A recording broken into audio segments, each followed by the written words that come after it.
திருவான்மியூர் நகர்ல அஜித் சார் வாக்களிக்க வந்ததை வேடிக்கை பார்க்க வந்த கூட்டத்தினர்ல அத்துமீறலால அவரால் கியூல நின்று வாக்களிக்க முடியாத நிலை ஏற்பட்டது. கூட்டத்தை அவசரமாக கலைப்பதற்காக தேர்தல் பொறுப்பாளர்கள் அவரை உடனே வாக்களிக்க வைத்து திரும்ப அனுப்பிட்டாங்க.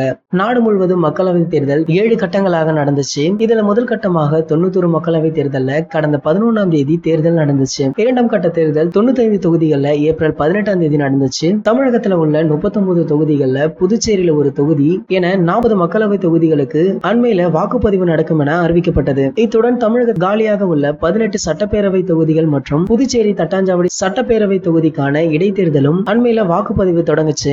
சென்னை திருவான்மியூர்ல உள்ள வாக்குச்சாவடியில நம்ம அஜித் சார் தனது மனைவி ஷாலினியுடன் வாக்களிக்க காலை 7 மணிக்கு வந்திருந்தாரு. அவர் குறிப்பிட்ட பூத்துல தான் வாக்களிக்க இருக்கிறார் என்று நேற்றைய இணையதளங்கள்ல அனைத்து செய்திகளும் வெளியாச்சு. இதனால 6 மணில இருந்தே அவருடைய ரசிகர்கள் பெரும் கூட்டம் கூடியிருந்தாங்க. அடுத்து அவர் வாக்களிக்க அங்கு வந்திருந்ததை அறிந்த ரசிகர்கள் அவரை பார்க்க கூடியதால லேசான சலசலப்பு ஏற்பட்டது. சிலர் அத்துமீறி வாக்குச்சாவடிக்குள்ள நுழைய முயன்றாங்க. நிலைமை அத்துமீறி போவதை உணர்ந்த காவல்துறையினரும் தேர்தல் பொறுப்பாளர்களும் அஜித் சாரையும் அவரது மனைவி ஷாலினியும் கியூல இருந்து வெளியேற்றி உடனே வாக்களிக்க ஏற்பாடும் செய்தாங்க. இந்த நிலையில அவர் வரிசையில நிற்காமல் உள்ளே செல்ல ஒரு பெண் அவரை திட்டும் வீடியோ இணையதளங்கள்ல வெளியாச்சு. அஜித் சார் ஷாலினி வந்த கார் கதவை போலீஸ்காரர் ஒருவர் திறந்துவிட்டு சர்ச்சையானது. ஒரு நடிகருடைய கார் கதவை போலீஸ்காரர்கள் திறக்க வேண்டும் என்ற கேள்வியும் எழுந்திருக்கு. நம்ம அஜித் சார் அந்த பெண் திட்டிய வீடியோவும் இணையதளங்கள்ல வைரலாகிட்டு வந்தது. அஜித் சார இளம்பெண் ஒருவர் இந்த வீடியோக்கு தளபதி ரசிகர்கள் பலரும் விமர்சிச்சுட்டு வராங்க. எங்க தளபதி வரிசையில் நின்று வாக்களித்தாரு, ஆனா உங்க தலை வரிசையில் நிக்காம இப்படி உள்ள போகிறாரு அப்படின்னு பலரும் பல விமர்சனங்கள் எழுந்தது. தல அஜித் சார் மற்றும் வரிசையில் வாக்களித்திருந்தால் கண்டிப்பாக ரசிகர்களுடைய ஆரவாரம் அதிகமாகி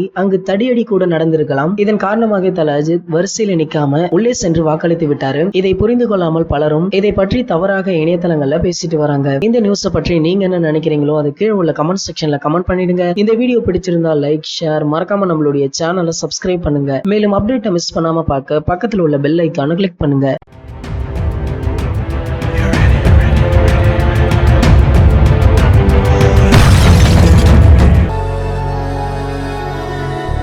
எவ்ரி ஃப்ரைடே இந்த தலை போட வருமா ஷோவை நாங்க போஸ்ட் பண்ணிடுவோம். நீங்க மறக்காம பாருங்க.